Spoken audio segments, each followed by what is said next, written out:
Welcome, Star Wars fans, to episode 9 of Tatooine Sons. This week, we're digging into the additional scenes being included in the novelization of The Last Jedi being released on March 6th. The Star Wars show revealed a deleted scene that will be included in the Blu-ray of The Last Jedi we're getting in the spring. And Rian Johnson shared some pretty crazy ideas he had for Reys Parents. I've got a bad feeling about this. It's time for Tatooine Sons. The Force is strong in my family. I am your father.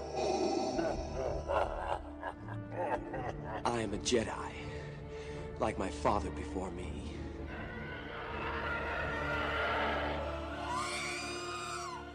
Welcome, Star Wars fans. This is Tatooine Sons, your weekly look into all things Star Wars, from the unique perspective of a father sharing his love for the amazing space fantasy saga with his two sons. I am BB Nate, and I'm joined first by my brother, Samuel the Hutt. True to Stars fans, thanks for tuning in, and if you're not a Stars fan, you're missing out on some good reading material. Ooh. Yeah. He went reading on me. Okay. And of course, you can have Star Wars without bizarre father figures. So on that note, here's my dad, the Bowtie Jedi guy. What's up, dudes? You hip now? I am. I'm a hip cat. It's Jazz Fridays. We're recording early now because of scheduling craziness in our lives, and so it's the evening of Friday, and this will be up Saturday morning, so it's not too early, but not live. And Friday is my jazz day, so I guess I'm a hip cat. I listen to jazz when I'm in my car and stuff on Fridays. All right. Why Fair enough. Fridays? Why Fridays? Why Because not it's Fridays? Friday. Why not Friday? Exactly. It's, Friday is for jazz. Saturday is for jazz. Sunday is for jazz. Anyway. Monday? Well, maybe. Mondays are for, just trying sad to songs. Yeah, blues. The blues. Right. All right. So, Nathan, you're not feeling so good tonight. No. That's all right. He's going to muscle through this. He's doing a great job already. We're ready to go. He's got a cold, so. That's why he sounds annoying. Just kidding. Yeah. Well, you think he's annoying all the time because that's what true. brothers That's think, my job. but he's not annoying. He's an awesome kid. So, all right. Well, let's get started. First, before we get too far into this, I want to thank our latest Patreon supporter, Peter Ross. Peter Ross found us on Twitter and has been listening to our podcast for the last few weeks and making lots of comments about it. And he decided this week to join us and be a supporter. So we're in the closing turn of our goal for January. We're at about $14 a month pledged, and we want to get $11 more. So when we do that, we're going to have a special show every week where you get to watch us or hear us discuss the ideas for our new episode, and we'll each talk about some things like that. We're also doing some great exclusives. We did a couple things last week. We did a reaction video of us watching Star Wars Rebels mid-season trailer, and then what we thought was going to be about a 25-minute or 25-minute podcast decided to be a 45-minute podcast as we broke down the trailer. That was a lot of fun. Yeah, that was fun. A lot of Mortis talk. But yeah. On that one. Nathan, you like the Mortis arc. Is that your favorite arc from Clone Wars? Yes. Why is that? It's just weird. It's just weird. Weird is the right way to describe the Mortis arc. That's about right. So, awesome. All right. Thank you, Peter, for being our Patreon supporter. You are awesome, and we really, really appreciate it. And then I wanted to read a new review. Well, it's not a new review. We didn't get any new reviews on iTunes this week. What do you guys think about that? People just don't like us, I guess. Slackers. Just kidding. Don't get mad at us. Well, I want to go home and rethink my life. yeah, I feel that way sometimes. We didn't get any reviews this week. I mean, we're up to, I don't know, how many reviews are we at to? We're up to 13 ratings and 7 customer reviews. We have, somebody gave us a 1-star. Boo. Boo. I don't know why they gave us a 1-star. It doesn't say why. They didn't actually review it. They just gave us a rating of 1 star. Win. Haters gonna hate. Yeah. That's okay. It'll keep us humble. So, Never mind. yeah. Anyway, But we did get a good review a couple weeks ago from Zen Kenobis. You hear what he did there? Did you kind of get that? It's funny. What do you, Clever. I like thought it was good. Oh, it is Zen good. It is Kenobis. good. Yeah. Here's what the title. I mean, it's 5 stars, so that's good. Yeah. Helps offset the 1 star. By that one person. Whoever you are, if you're listening to this podcast and you gave us 1 star, Why are you still listening to the podcast then? Right. That's true. I did have to block somebody on Twitter last night. What did they do? They were just being really ugly about The Last Jedi. You know, saying some really ugly things. And Which is, I mean, it's fine to have your own opinion. We don't mind that. But just being a jerk about it isn't the right way to do it. Right, and he was saying like hateful things about us, hateful things about Rian Johnson and stuff like that. And I'd been putting up for it for about a week, so we just decided, you know, there's a solution for this. Yeah. The solution was block him, and so we did. So anyway, I don't know if that was him that gave us the 1 star. It might have been. But Zen Kenobis, you didn't give us 1 star. You gave us 5 stars. And the title of your review was Family Star Wars Podcast That Is Fun for Everyone. That's kind of a good start, don't you think? That's about right. It says, I was looking for a Star Wars podcast I can play in the car when I'm with my kids. We're on the good track here. Yeah. Tatooine Sons fits the bill and is for everyone listening. It's fun for everyone listening. I also have 2 sons who are on this Star Wars journey with me. So Zen Kenobis and your 2 sons, I'm hoping you're listening to this today. We salute you. Good job. Woo-hoo! There we go. All right. So that's what's going on there. Where's my phone? I had my phone. I need my phone for my poll results. Uh-oh. It's right behind you. I can't reach it. All right, so let's go over here. Get ready to talk about the poll results. All right, so our poll this week, I'm pulling it up right now, was pretty simple. It was about the Solo trailer. Oh, yeah. So I just saw a tweet just a few minutes before we started recording where there's like this big conspiracy theory now that there isn't going to be a Solo trailer. There's that not the gonna big be a Solo marketing... movie? No, there's a Solo movie. Oh, the big okay. marketing idea is to just have everybody spend the next 4 months talking about the fact that there's not been a Solo trailer. It's like there's no such thing as bad publicity. So everybody's talking about the story or the movie regardless. So Yeah, no, that's stupid. our internet's on crack. What's new? I got home and they were working on the internet, so now I'm going to reconnect to it and see if that fixes anything. So, Yes. Sorry about this, guys. Isn't this fun? Why don't you guys talk amongst yourselves real quick? Why don't you have a quick conversation, Sam, about whatever you want to talk about? With BB. What do you want to see in the Solo trailer, Nate? What's the one thing you want to see in the Solo trailer, Nate? A Solo trailer? Just A Solo anything. trailer? Fair How enough. about we just have a trailer in general? Okay. The poll was, when Never mind. are we going to get a Solo trailer? Yeah. I don't know what our results were. I don't either, because there they go. All right. What do you think? When will the trailer for Solo, A Star Wars Story be released? And this was put out a week ago. And 35% of you voted on within a week. Guess what? You was wrong. I was wrong, too. I really thought it was going to come this week. Same. So, still, the most of you, though, voted 46%. Voted still 2 to 3 weeks away. So it could still happen for you. Yeah. But, the big rumor right now, guys, is Super Bowl. How far away is that? A week from Sunday, February 4th. I don't think Star Wars has ever premiered a trailer This late? during the Super Bowl. Oh, during the Super Bowl. No, I can't recall any time. So, what would you watch the Super Bowl if you knew the Solo trailer was going to be on it? BB Nate? Maybe. Why wouldn't you? It's the Eagles versus the Patriots. What would be reasons you wouldn't watch the Super Bowl this year? I just don't like the Super Bowl if it doesn't have the football team I like. Which is? Broncos. It does have the team you hate. Patriots. The Patriots. We hate the Why would Patriots I in this watch it? family. We're probably just going to lose a bunch of... We're going to get many more one-star reviews now. No, I think that the whole nation hates the Patriots. Here's what it'll do. Retweet or share this podcast, like us, comment on it, whatever, review us. If you hate the Patriots, you can give us a 1 star. No, wait, I said that wrong. If you hate the Patriots, give us a 5 star. If you love the Patriots, give us a 1 star. I bet you that we would have a ton of 5 stars and no 1 stars because only people that love the Patriots live in New England, and they're not listening. Right. You said the people that hate the Patriots I know, I fixed get it. 5 stars. Yeah, if they hate the Patriots, they give us 5 stars. That makes Yeah, it does. He's slightly medicated, folks. All right. And Slightly. then 19% said, what Solo movie? So, Yeah. okay. So that's the poll for this week. We're going to go into the first topic. Are you ready for this, BB Nate? Sure.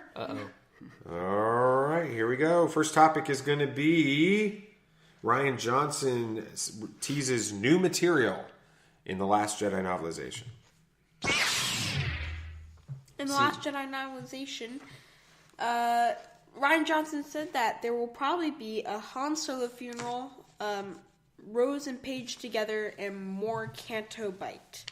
So that's a good amount of stuff to put in a book. And that's just the tip of it, the iceberg. He said I'm sure there's a lot of stuff in there that he's teasing that he isn't holding back. He said that's just the beginning, so So we'll get more.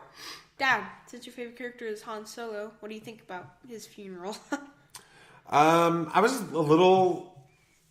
I'm a little confused on the timeline, to be honest with you, because we get the impression from The Last Jedi that it could be just a couple of days, few days potentially, between Force Awakens and The Last Jedi. We don't know. They've not told us how long that is. But I don't think there's enough time to do a funeral. No, maybe it's at the end of the book. Maybe it's after The Last Jedi. Well, that would be interesting. I was a little disappointed we didn't see that in The Last Jedi. Honestly, so I'm glad to hear it's in the never book. crossed my mind, but now that it's brought up, I'm kind of like, why didn't we see it? So. Yeah. It's definitely not going to have Han Solo's body. Well, yeah. Because that was on Starkiller Base floating down there, and so I don't think that we have any hope of that. So I think it's more of a memorial service. Yeah. They probably gathered on the planet that they started the movie on The Last Jedi, and met together and talked about. At the end of The Force Awakens, C-3PO has a gold arm again. You remember? Yeah. Remember earlier in that, he's got the red arm, and then when they get ready to leave, when Rey and Chewie get ready to leave on the Falcon with R2-D2, he's got a gold arm now. Yeah. So time may have passed there that we haven't prepared for. I can't imagine that they're going to have a memorial for Han Solo without Chewbacca. Well, yeah. There. So it'd either have to be like at the very beginning of the book or at the very end. You got to have Chewbacca at it. Oh, absolutely. Okay. What about the other things, Nathan? Now, Nathan, you're reading Cobalt Squadron right now, which is a lot of interaction between Paige and Rose, and you've enjoyed that a great deal. What do you think about the idea of having more of that in the Last Jedi novelization? And I guess that would have to be at the very beginning as well. What are your thoughts on that? That's interesting because it's kind of, they've already had enough interaction in the Cobalt Squad book, but with them having more, I don't see how they could fit that in. Yeah, because the movie starts, Paige is dead.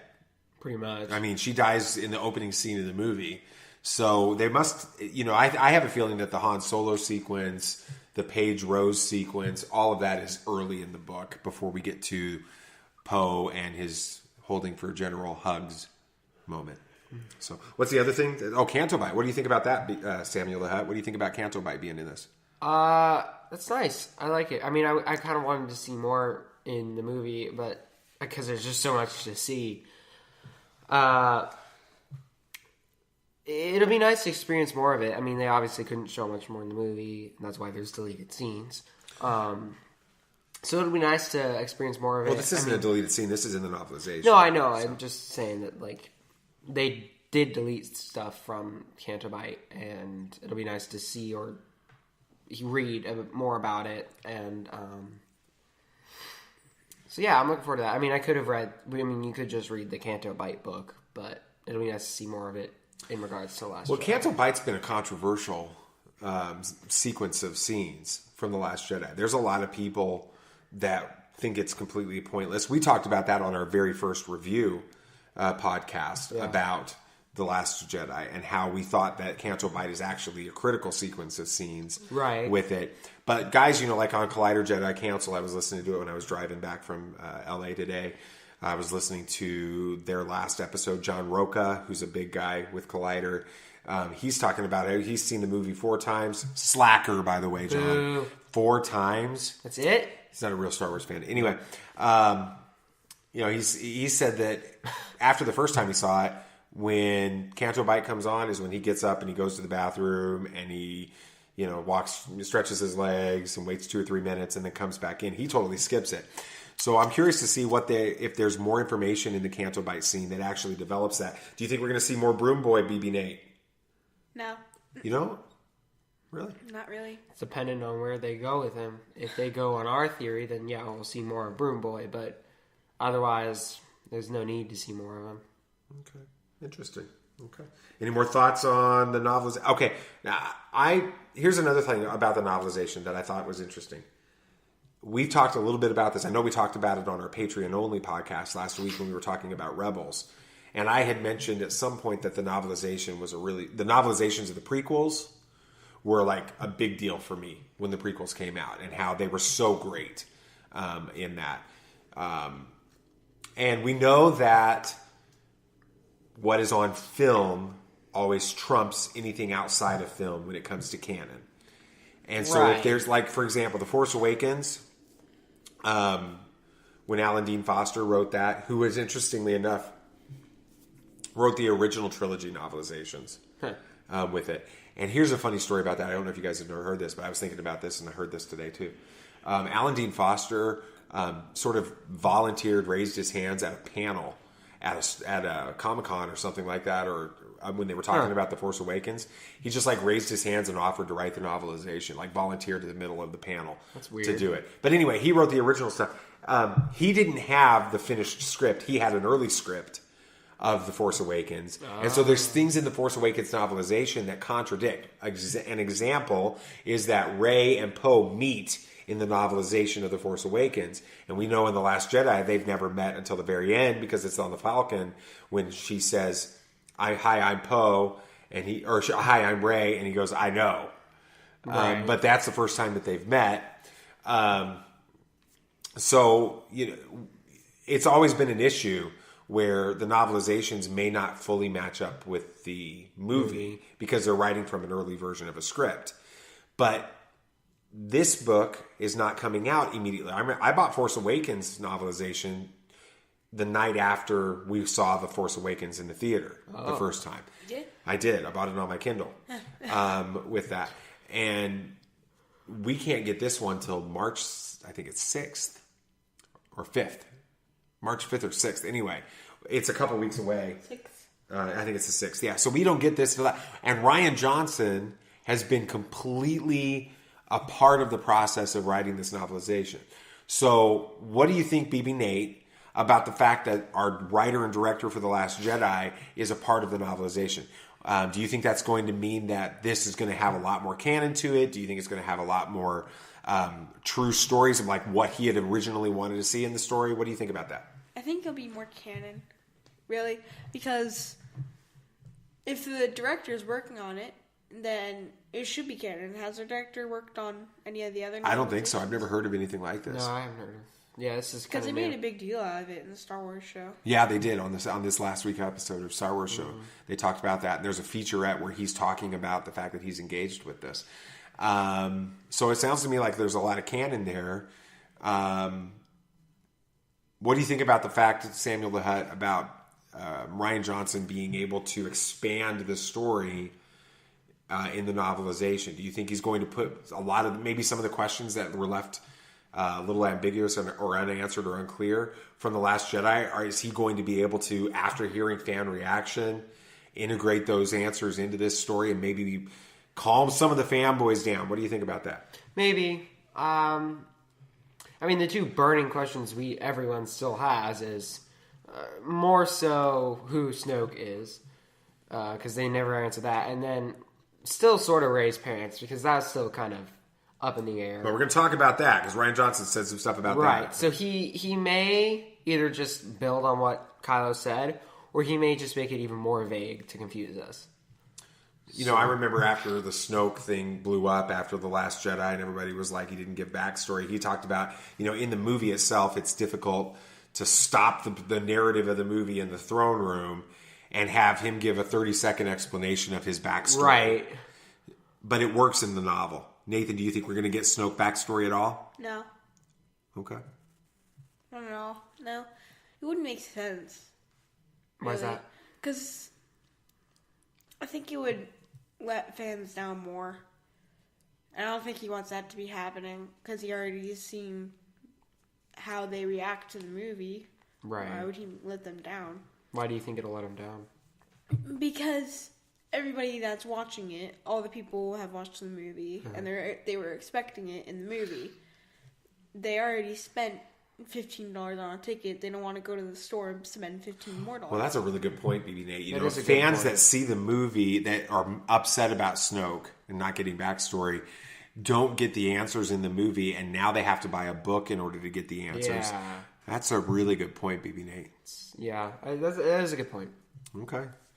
Well, what you know? Do you remember? You watched the featurette that was part of the Star Wars show, right? Mm-hmm. Okay. Samuel the Hutt. Did you? I love the fact that he talked about getting on his bicycle as a kid and riding to the store and getting novelizations of movies with it. Yeah. Do you think that his love for the novels is why they're doing it this way? I think so. I think he wants to give it the proper feel. He wants it to work because he knows how a good novelization of a movie should be because he's gotten them his whole life. So he's like, all right, I want it to look like this. I want it to go this way.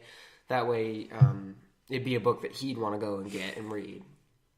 You know, here's one thing that's absolutely sure, and that is the fact that George Lucas didn't give a rip about the novelizations. And I know he wasn't engaged at all in the novelizations of the movies. He's a movie maker. He's a storyteller when it comes to the filmmaking. And he didn't care about the novelizations at all. So there's no way that he would have sat around with Alan Dean Foster or any of the writers of the prequel novelizations and get them to tell them what he would have liked the book to be about. So I think this is actually going to be a really interesting thing. I'm going to be transparent here. I had no intention of buying The Last Jedi novelization. Me either. Too far out from the original movie. Honestly, I own, like I said, the Force Awakens novelization. I haven't gotten through it one time. I've started it like 4 or 5 times. It's a little boring compared to the prequel stuff that I read. I'm excited to read The Last Jedi, though, because I know there's content in it that wasn't in this. So Good point. That's good. Okay. We're going to get ready to move on to the next topic here. We're going to be moving on to The Last Jedi deleted scene. So, part of the Star Wars show that we've talked about, there was a lot of content this week in the Star Wars show. Oh, yeah. Not to mention a really amazing pitch for their Star Wars Day at Sea on the I'm Disney sold. cruise. I know, I'm like ready to... Maybe if they're listening, they should like sponsor us and let us go. We could run the thing, I think. Don't you think, BB Nate? You'd go, wouldn't you? Yes, I would. All right. Oh, of course we go. Anyway, on there, they talked about the Last Jedi Blu-ray that's coming out sometime in the spring. There's a rumor it's like the last Tuesday of March, but we don't know so that. specific?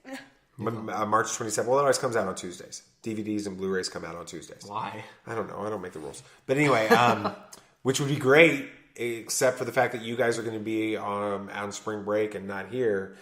So I'm just going to have to buy it and watch it myself. Because Mom isn't going to watch it again. But anyway. That's happened before. It happened with Force Awakens. Yeah. Uh-huh. It's happened because they go to spring break every year. Anyway. Just send us the digital download code. Yeah, exactly. All right, so The Last Jedi Blu-ray is to be released this spring, and it will include 20 minutes of deleted scenes. Wow. What do you think about that? I mean, that's not anything new. We've kind of been hearing that he had a lot of things that he cut from the movie on that. Yeah. But one of those scenes has to do with the third lesson of Rey, BB Nate. We had a podcast a few weeks ago where we decided we were going to go to the theater that day, watch it, and see if there was a third lesson. Did we find the third lesson in the movie? No. All right, so No. no. Short and sweet. If we were talking about the third lesson being in the deleted scenes, why were Well, that's true. Thanks, Nate. Appreciate it. All right. He gets a little grumpy when he's sick. Called me out here in front of everybody on the show, but that's all right. So here's the description of it. It says, I'm looking actually at Star Wars Underworld. Our friend Dominic Jones, you know Dominic? Yeah. Met Dominic at Star Wars Celebration. Hung out with him a little bit. Cool. Says, dude. Absolutely. They're awesome guys over there. Although they're not big fans of The Last Jedi from what I understand. Really? They didn't like it. I remember I listened to their initial reaction show and they were not happy. Also, they're not huge fans of Ezra from Rebels. They're just not a huge fan of Rebels. Like, they didn't like Tatooine Sons very much. Or the Twin Sons. They didn't like Tatooine Sons? What? Everybody likes Tatooine No, I Sons. think, from what I remember, they were kind of divided on the Twin Sons episode. Really? Yeah, I think so. Like, some of them were saying that they liked the whole short battle because it was like a samurai thing. They went into detail on that, and then other times they were like they wanted more. So. Okay. Anyway, Dominic Jones. Cool. I got us off track here, but Dominic Jones talks about a scene featuring Luke tricking Rey into thinking the caretakers are in danger, and so what I understand is he sees these ships. They see these ships coming in from the coast, and Luke tells Rey that those ships are bringing in forces that like pirates that attack the caretakers. And it's her responsibility to do something about it. Or what is she going to do about it or something like that. And she gets upset. And that's when we see, and remember the behind-the-scenes trailer featurette where she's running with the lightsaber on Noctu and all this other stuff. That's that scene. She's running to the shore to go save the caretakers, those like weird nun... Fish nuns? Yeah, penguin fish nuns. Fish nuns. They were weird. But anyway, they go to the caretakers and try to stop the pirates from the caretakers. And when she gets to the shore, there's like these sailors there with the caretakers and they're having a party and they're dancing. And this is something that goes on all the time. And she gets really upset with Luke over this. Well, yeah. And it's part of the third lesson. And from what I understand, the third lesson is you know, don't think, just take action. Was basically that. Regardless of what's going on. Right. So she knew what was the right thing to do and she did it. I don't know. Maybe I'm wrong as to what I've heard on that. But that's where she says this line in the actual deleted scene, which we've seen on the Star Wars show. What was exactly, do either of you guys... It was like the version of Luke Skywalker that you hate, I believed in. Or something like that. The legend of Luke Skywalker that you hate, I believed in that. Yeah, something like that. Wow, that's a pretty... There's so much to do with this idea of the legend of Luke versus who Luke really was. Right. The whole Legends of Luke Skywalker book that we've both read, which is pretty good. Nathan made a cool face. You know, he's trying to be in this podcast as much as he can, but it's his face that did it, not his voice on that. What do you guys think about the deleted scenes idea and 20 minutes of it? Do you want them to be separate or do you want them to integrate them into the movie? Make like, I know they're not going to call it a director's cut because Rian Johnson's already said that, but what if they made like an extended version, extended version that had those scenes actually cut into the movie? What would be your thoughts on that, BB Nate? I would like that, to see where they were actually taking place. And have them fully edited in, soundtracked and everything. That would be pretty cool. Yeah. Make it like a 3-hour movie. What do you think about that, Samuel the Hutt? Hey, the more Star Wars, the better. I'm all up for a 3-hour version of The Last Jedi. All right. Make this happen, Ryan. We know you're watching this. He doesn't watch. He may listen. Listen, whatever. You know what I mean. Same thing. Cool.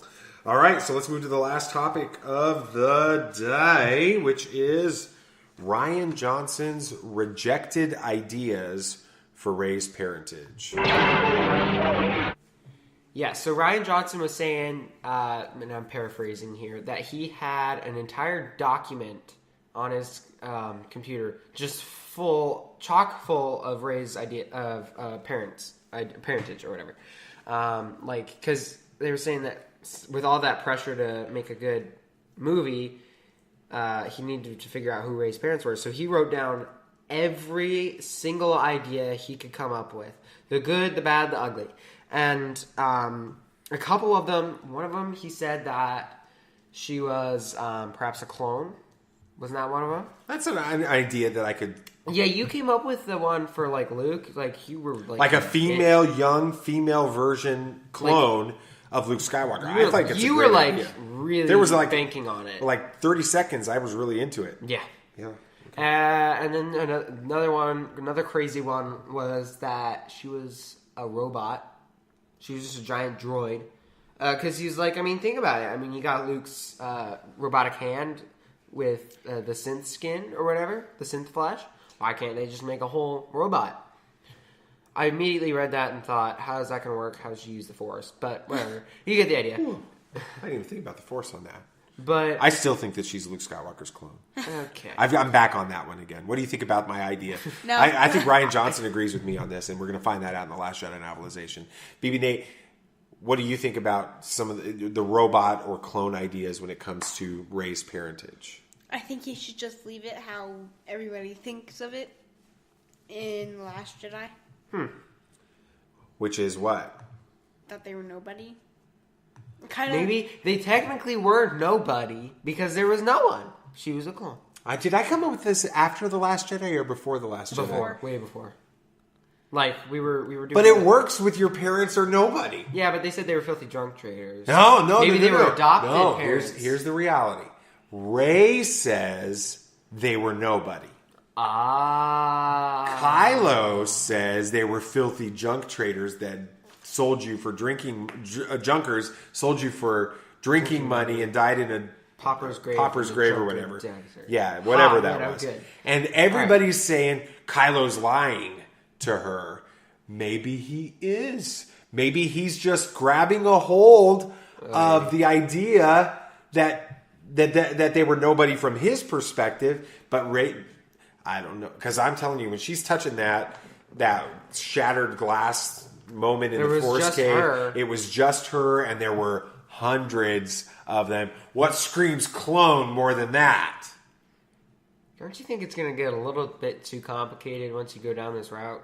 Because you can start cloning Jedis or Force sensitive. Apparently, you've never read the Extended Universe Legends books. It's not canon, so why would I care? But as Thrawn said, there's always a little truth in Legends. There we go. I just resolved it. You've heard it here. Rey is Luke Skywalker's clone. Rian Johnson says it. I'm reading it right here. Oh, yeah. He doesn't... Let's see. Where is that? I gotta find it. I honestly listed everything I could think of, even awful possibilities where I said, oh, crud. Even awful. This is a quote from Rian Johnson. Maybe he's throwing us off the It set. could be. Even awful possibilities where I said, this is not what we're going to do. I mean, the less silly one was, is she a clone? Hey. Oh, yeah, boy. This is insane. Your Rey theory sucks shirts. There we go, Steel Wars. You can take that. We should make one quick. We should make one and put it on our site so we have our own little thing. No, I'm just kidding. That's kind of mean. Anyway, any other ideas as far as who Rey's parents? You, Nate, you're convinced she really is nobody. And there, I mean, as far as her parents were just as is, right? As we thought from the end of The Last Jedi. Yes. Okay. Sam, any ideas and theories on Rey's parents? I don't know. It's up in the air. They could go anywhere at this point. It's kind of like Rian Johnson said to JJ, hey, have fun. He really did. Which was the exact opposite of what JJ did with Ryan. Because JJ basically said, hey, Ryan, here's everything that everybody's going to think about for the next 2 years. And you get to do what you want with this movie. And he's like, forget all y'all. I'm going to make everything go wrong. Reylo, Luke, Snoke, all of it's going to be completely the opposite of what you think. But here's one thing to think about when you think about Rey's parents. We see in the Force vision when she's dropped off with Unkar Plut, there's a pretty nice ship floating away. Really nice. In Legends, I saw this one. Haha, Legends. It's actually Luke Skywalker's shuttle. Well, here's what I think. I think that there's more to Rey's story than we've been led to believe. But we'll have to decide in like 2 years when the next movie comes out. Anything else you guys want to talk about with that? No. Nathan, you've got a lot of words tonight. Nope. Yep. Nope. Yep. All right. You'll be back next week. All right. No, I can't think of anything. It's a short episode. Right. Well, no, it's still over 30 minutes. Hey. Anything else? Anything else you wanted to talk about today? No. Nope. Nope. I was something I was going to talk about, and then I forgot about it. It's okay. Ah, stink. We know you're going senile. Well, here's the thing I will mention. All of you Patreon people out there, thank you guys so much for supporting us. If you want to support this podcast, go to patreon.com/Tatooine. You guys know how to spell that because you're Star Wars fans. Tatooine Sons. Let me clarify. SONS. See, you see what we did there? Yeah, that's the cleverness of it. Everyone I tell, it's SONS, not SUNS, and they're like, because it's and they love it every time. Exactly. SONS. Why? That's because clever. I'm sitting here with the amazing two Tatooine Sons as we live in the desert of California. Right here. Anyway, and then the poster contest. We need to see. Here's what we need. And you guys can help us with this. Starting when this podcast goes live tomorrow at 10 a.m. Pacific Standard Time, within a 48-hour period, if we have 100 plays of this podcast, we can be certain we've got 50 subscribers to the podcast, because some of you guys just play it when you see it on Twitter and things like that. So when we get to 100 plays in a 48-hour period, we can be certain we have 50 subscribers, and we will do the contest the next week on the show. We will take the drawing for the Leia Star Wars Celebration exclusive poster that we received at Star Wars Celebration. Yeah, buddy. All right, and let's talk about next week's poll, or this current. I guess it's that's what that means. It's this week's poll. All right, which are you more excited about? The additional content that will be included in the Last Jedi novelization, or the deleted scenes that will be included in the Blu-ray of The Last Jedi? Which will you be more excited about? Nate, which would you be more excited about? Deleted scenes or additional content in a book? Deleted scenes. Deleted scenes. Okay, what about you, Book. Samuel? Really? I know it's canon. Yeah. Or it's much more likely to be canon, I should say. Because that's a good point. Rian Johnson spending time putting the book together. It makes tends sense to add that. But if they do make an extended version, then it's canon. those lead scenes would be. Another good point, BB Nate. You've had a couple of them. You haven't He said hasn't much. talked much. He's yeah. been a man of few words, but the few words that he said have been very important words this evening. Sure. With that, if it becomes part of a full extended cut version, then it pretty much becomes canon. Mm-hmm. If it remains as a more deleted so scene, than the book. then the book becomes more canon. It'll be interesting. All right. Thank you so much, guys, for listening into this. This is just a fun thing we get to do every single week, hang out together. Literally, it's almost like we just turned on a microphone while we sit around the table eating dinner or talking Star Wars, because we talk about Star Wars all the time. But that doesn't, according to your mom, we talk about it way too much. But again, doesn't really mean just because we're talking about something that we know what we're talking about. Right. Are you brainless? I never asked that question until after I've done it. We're smarter than this. The ability to speak does not make you intelligent. Yep, yep.